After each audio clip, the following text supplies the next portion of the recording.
Job లేక ఇబ్బంది పడుతున్నారా? అయితే మెడికల్ కోడింగ్ మీకు మంచి ఆప్షన్. వెంటనే కాల్ చేసి కోర్సులో జాయిన్ అవ్వండి. Welcome to our channel. ఈ రోజు మనతో పాటు ఉన్నారు ఆధ్యాత్మికవేత్త డాక్టర్ అనంతలక్ష్మి గారు. అమ్మా నమస్తే. నమస్తే అమ్మా. అమ్మా, ఆడవాళ్ళం వేసుకునే రకరకాల డ్రెస్సులు, చీర కావచ్చు, చుడిదార్ కావచ్చు, సందర్భానుసారం వేసుకుంటే సందర్భానుసారం అలా కనిపిస్తే బాగుంటుంది, నిండుగా ఉంటుంది. సందర్భాన్ని దాటి అంటే ఒక సిచ్యువేషన్లో ఇంకొక డ్రెస్తో కనిపించామనుకోండి, చూడటానికి ఆక్వర్డ్గా కనిపిస్తుంది. కొన్ని విమర్శలు కూడా ఎదుర్కోవాల్సి వస్తుంది అనుకోండి. మీరేమంటారు? తప్పనిసరిగానమ్మా, ఉచితము అని ఒక పదం ఉంది. ఉచితం అంటే తగింది, ఫ్రీ అని కాదు. ఒక ఔచిత్యం పాటించాలి. ఎక్కడికి వెళ్ళేటప్పుడు దానికి తగినటువంటి ఆహార్యం, అంటే పెద్ద నగలు పెట్టుకోమని కాదు అక్కడ అర్థం. వేసుకునేటటువంటి వస్త్రాలు కూడా తగినట్టు ఉండాలి. పూర్వకాలం ఆడవాళ్ళు ఎప్పుడూ చీరలే కట్టుకునేవారు కనుక దాంట్లో తేడా ఉండేది కాదు. అయినా కట్టిన చీరల్లో తేడా ఉండేది. కొత్త చీర, పట్టు చీర ఎవరైనా చనిపోయిన చోటికి కట్టి కడతారా?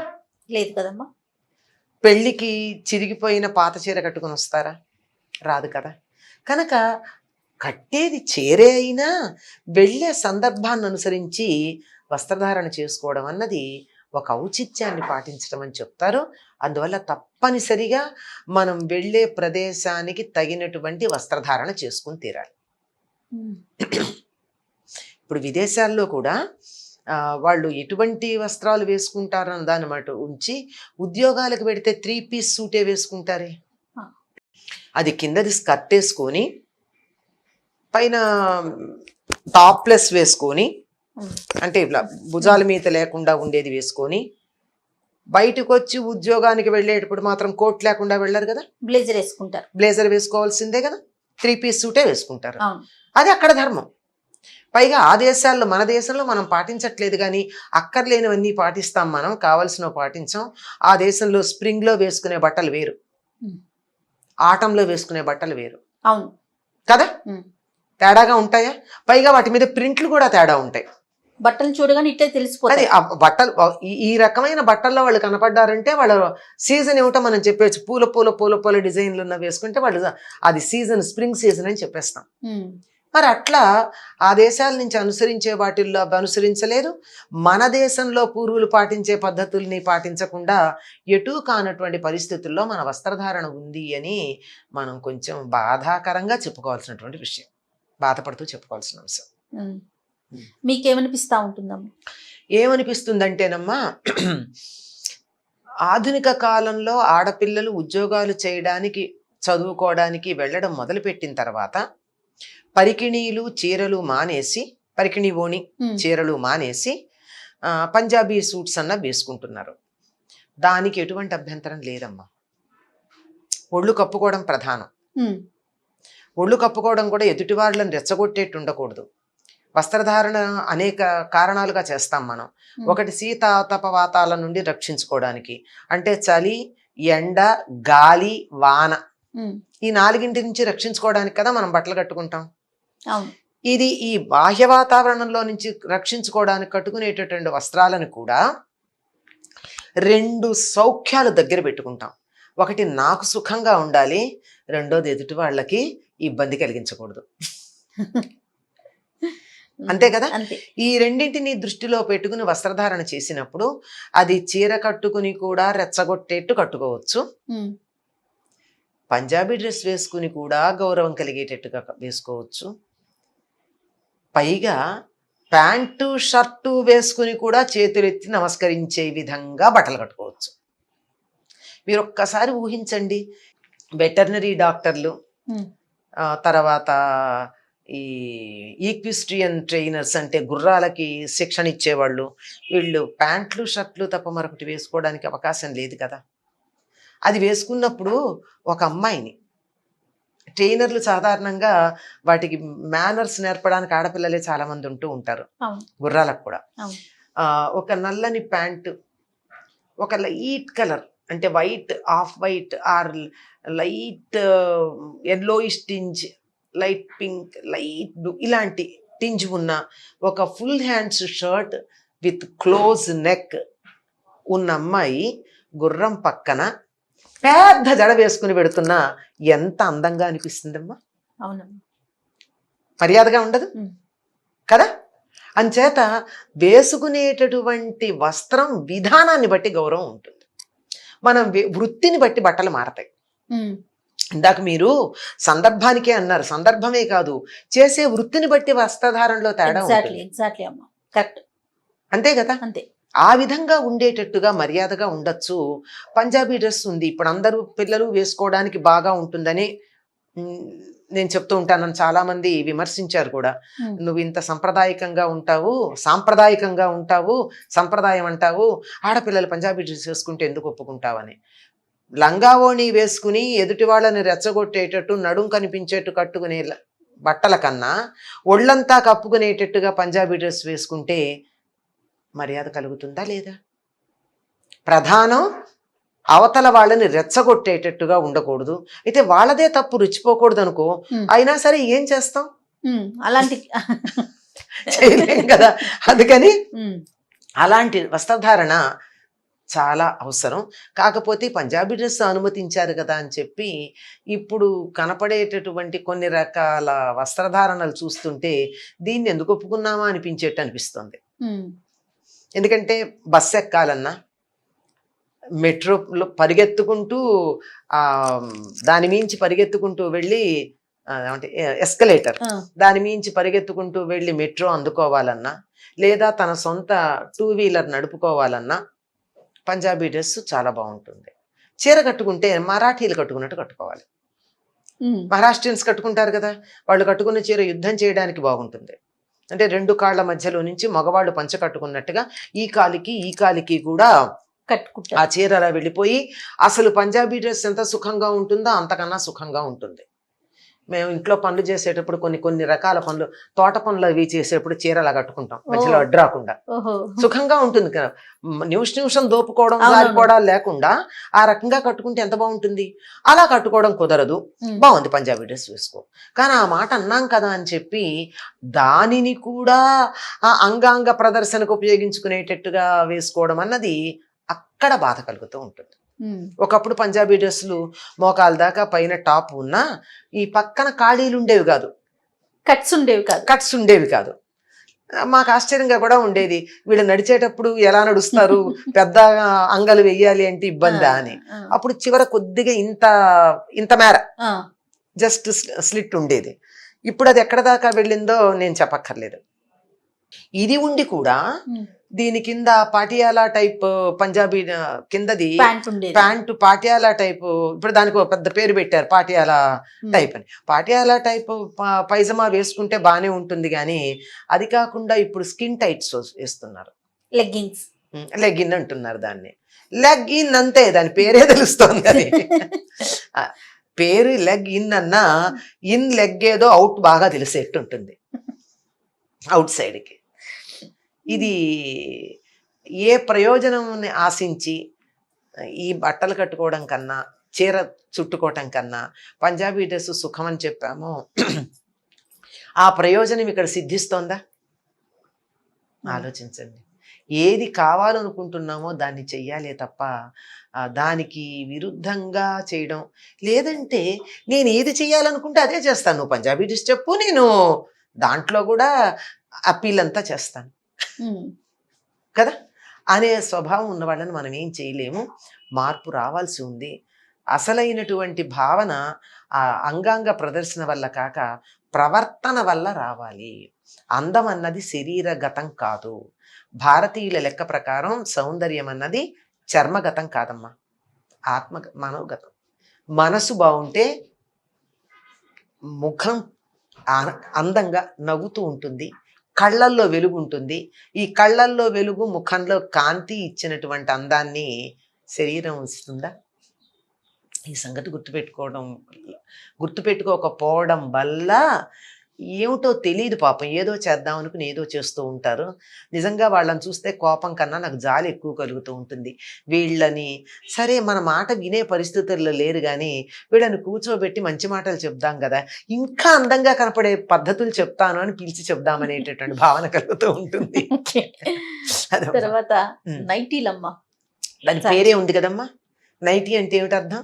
నైట్ వేసుకునేవి, రాత్రి వేసుకునేది అని. కానీ దాన్ని మనం ఏం చేసాం, ఇప్పుడు 24 గంటలు అదే వేసుకుంటున్నాం. చాలామంది పగటిపూట మనం వాళ్ళ ఇంటికి వెళ్ళినా తలుపు నైటీతోనే తీస్తారు. ఇంకా నేను భయంకరంగా చూసిన పరిస్థితి ఏమిటంటే, పొద్దున పూట పాల ప్యాకెట్లకు బయలుదేరినా కూరలకు కూడా నైటీలతోనే వస్తారు. కొంచెం పెద్దవాళ్ళు మాత్రం ఆ నైటీ మీద ఒక చున్నీ లాంటిది ఇట్లా వేసుకుని కనపడతారు. అది పెద్దరికం. పిల్లలకి అది లేదు. నైటీ అన్నదాన్ని రాత్రికి మాత్రమే పరిమితం చేయడం అన్నది సరైనటువంటి పద్ధతి. పేరు తెలిస్తే, అర్థం తెలిస్తే ఆ పని చేస్తారు. అది చేయకుండా పగలు వేసుకున్నారంటే దాన్ని నైటీ అని ఎట్లా అంటాం? నైటీ కూడా ఇప్పుడు మనం పైనుంచి కిందకి ఒక గోనె బస్తా దిగేసుకున్నట్టు ఉండేది కాదు కదా. నైట్ డ్రెస్ పాతకాలపు సినిమాల్లో ఉంటాయి. నేను ఎవరికన్నా అడిగితే చెప్తా, చేత అయితే అటువంటి నైట్ డ్రెస్సులు కుట్టించుకుని వేసుకోండి. నేను ఇష్టపడతా. బాగుంటుంది, ఇష్టపడ్డం కదా, బాగుంటుంది. ఇప్పుడు కింద పైజమా, ఆ తర్వాత పైన చిన్న టాప్, ఒక కోటు, నైట్ గౌన్. అది మంచం దగ్గర పెట్టుకుంటాం. పడుకునేప్పుడు గౌన్ తీసి పక్కన పెడతాం. టాప్ అండ్ పైజమాతో పడుకుంటారు. ఎవరన్నా వచ్చారంటే మంచం మించి లేస్తూనే ఈ గౌన్ వేసుకుని బయటకు వస్తారు. మీకు పాత సినిమాల్లో చూడండి, ఇలా కట్టుకుంటూ బయటకు వస్తూ ఉన్నట్టు కనపడుతుంది. ఆ రకంది వేసుకోండి నైటీ అంటే. అది నిజం బాగుంటుంది కూడా, మంచిది, పద్ధతి కూడా. ఎందుకంటే నిద్రపోయేటప్పుడు అందరూ పొందిగ్గా పడుకుంటారని చెప్పలేం. ఒద్దిక పొందిక అందరికీ ఉండకపోవచ్చు కదా. ఇటు నుంచి అటు, అటు నుంచి అటు తిరుగుతూ ఉంటారు, కాళ్ళు జరుపుతూ ఉంటారు. ఇలా జరుపుతూ ఉంటే పరికిణీలు చీరలు పైకి వెళ్ళే అవకాశం ఉంది. ఇలాంటి డ్రెస్ ఉందనుకోండి, ఏమవుతుంది, ఎలా పడుకున్నా ఇంత భాగం కూడా బయటికి కనపడదు. అది పడుకుంటే ఇంట్లో ఒక అన్నయ్యో నాన్నో ఇంకో కుటుంబ సభ్యులో ఇంట్లో తిరుగుతారు. ఎప్పుడన్నా ఇప్పట్లాగా ఎవరి గదుల్లో వాళ్ళు ఏం చేస్తున్నారో, ఏం అన్యాయం అయిపోతున్నారో తెలియకుండా మూసుకుని ఉండే పద్ధతి కాదు కదా. అందువల్ల అలా ఉంటుంది, మర్యాదగా ఉంటుంది. కానీ అది కూడా పనికిరాదు కదా. బయటకు వచ్చేటప్పుడు ఆ కోట్ వేసుకురండి. 3 పీస్ సూట్ లేకపోతే నైట్ డ్రెస్ వేసుకోవడం అన్నది చాలా అమర్యాదకరమైనటువంటి పద్ధతి. అది పగటిపూట వేసుకోవడం అన్నది అమర్యాదని దాటినటువంటి పద్ధతి. వీధిలోకి రావడం అన్నది అసలు వారికి, వారి సంస్కారానికి ఓ నమస్కారం. అంతకన్నా ఇంకో పదం కూడా నేను వాడలేను. పదమే తెలుస్తోంది కదా. పైగా ఇంకోటి ఏమిటంటే, నైటీ అన్నది రాత్రి వేసుకున్నప్పుడు ఆ బట్టలతో పగటిపూట పని ఎట్లా చేస్తారండి? మనిషి నిద్రపోతున్నప్పుడు జీవ ప్రక్రియ ఎక్కువ జరుగుతుంది, మెటాబాలిక్ యాక్టివిటీ అంటారు. అది ఎక్కువ జరుగుతుందని కదా చెప్తారు. అది జరిగేటప్పటికి వ్యర్థాలు మన శరీరంలోంచి బయటకు వచ్చే సమయమే అది. అందుకే పళ్ళు తోముకుంటాం, కళ్ళల్లో పుసులు వస్తే కడుక్కుంటాం, చిన్నపిల్లలకైతే చెవుల్లో గులివి కూడా తీస్తాం. ఆ తర్వాత మన మలద్వారాల దగ్గర పేరుకుపోతే వెళ్ళి వాటిని మనం ప్రయత్నపూర్వకంగా బయటికి పంపించేస్తాం. మన ప్రయత్నం లేకుండానే మన శరీరంలో ఉన్న ప్రతి రోమకూపం నుంచి చాలా చెమట బయటకు వస్తుంది. ఆ చెమటంతా పీల్చుకున్నటువంటి ఈ బట్టలతో ఈ చెమట్లో ఎన్ని టాక్సిన్స్ ఉంటాయి. వీటితో వంట చేయడం అది చేస్తున్నారు అంటే మన ఆరోగ్యాలను మనం ఎంతగా ధ్వంసం చేసుకుంటున్నామో అర్థం చేసుకోండి. పూర్వకాలం అందుకే ఈ రాత్రి పడుకున్నటువంటి బట్టలతో వంట చేయడానికి అంగీకరించేవాళ్ళు కాదు. స్నానం చేస్తే వంట చేయకూడదు అన్న దాంట్లో ఉన్న నియమం ఏదో పెద్ద మడి, వాళ్ళు చాదస్తులు. ఇప్పుడు మళ్ళీ మడి అందరం మడి కట్టుకుంటున్నాం, నన్ను ముట్టుకోకొని. ఆ రోజుల్లో మడి కనీసం ఒక అడుగు దూరం ఉండేది. ఈ రోజుల్లో మడి 2 మీటర్లు.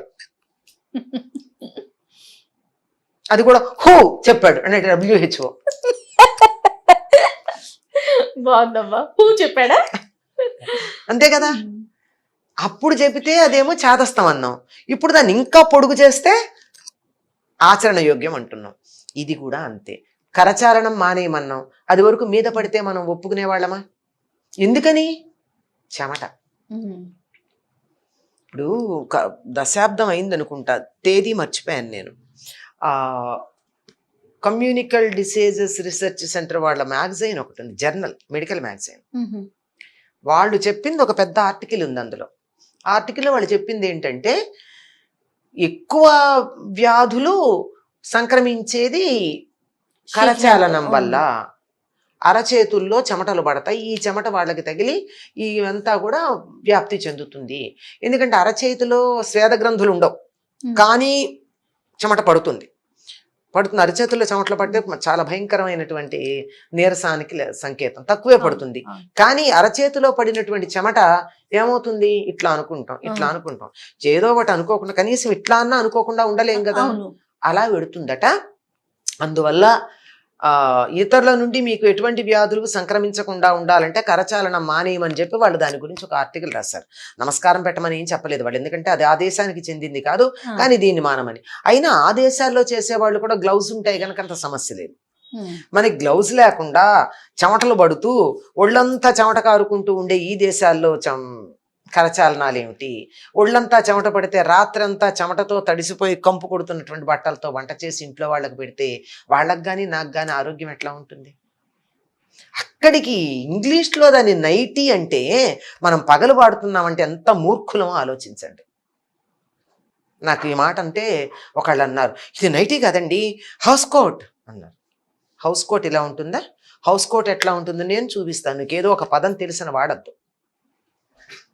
మన దేశంలో వస్త్రధారణ వేరు, విదేశాల వస్త్రధారణ వేరు. వాళ్ళు కూడా ఈ చిన్న చిన్న బట్టలే కట్టుకున్నా నైట్ గౌన్లో ఏ రకంగా కోట్ వేసుకుని బయటకు వస్తారో అట్లాగే ఇంటికి ఎవరన్నా వచ్చారంటే హౌస్ కోట్ ఒకటి పైన తగిలించుకుంటారు. అది తగిలించుకోవడానికి దానికే బటన్స్ ఏమి ఉండవు, పెద్దది ఉంటుంది, ఈ ర్యాప్ ఉంటుంది, ఇట్లా ర్యాప్ చేసి దీని మీద ఇది పెట్టి బట్ట కట్టేసుకుంటారు. అందుకని ప్రతి ఇంట్లోనూ ఒక బట్టల స్టాండ్ ఉంటుంది, దాంట్లో ఉంటుంది, దాని మీద ఒక హౌస్ కోట్ పెట్టుకుంటారు. బెల్ మోగింది, డోర్ బెల్ మోగిందంటే హౌస్ కోట్ వేసుకుని వెళ్ళి తీస్తారు. మనలాగా చెప్పా పెట్టకుండా రారు కదా మనుషులు, మనకంత లేదు. ఆ విషయాల్లో మనం పాటించాం, అదేం దోషంగా కూడా చెప్పక్కర్లా మనకున్న ఆప్యాయతలకి. అవును, ఆ దేశంలో అది కూడా ఇటుక శని కదా, ఆ ఇటుక సీత వాళ్ళు బెల్ కొడతారు, వీళ్ళేమో హౌస్ కోట్ వేసుకుని పెడతారు. మనకు అబ్బి లేనప్పుడు ఇవన్నీ పాటించడం, అది సగం ఇది సగం ఉండేవి పాటించడం ఏమిటి? ముఖ్యంగా నైటీ అన్నది రాత్రికమ్మా. రాత్రి పడుకున్న బట్టలతో వంట చేయడం, ఇంట్లో పనులు చేయడం అనేది మంచిదైనట్టు కాదు అనే సంగతి ఏ సైన్స్ బేసిక్ నాలెడ్జ్ ఉన్న వాళ్ళకన్నా తెలుస్తుంది. ఈ రెండు సమన్వయం చేసుకుంటే వేసుకోవచ్చో వేసుకోనక్కర్లేదో వాళ్ళకే తెలుసండి, ఎవరికి వాళ్ళకి. మనం చెప్పేదేముంది. రైట్ అమ్మా, నమస్తే. నమస్తే అమ్మా. ఈ వీడియో కనుక మీకు నచ్చినట్లయితే లైక్ చేయండి, షేర్ చేయండి. మరిన్ని వీడియోస్ కోసం మా ఛానల్ని సబ్స్క్రైబ్ చేసుకోండి.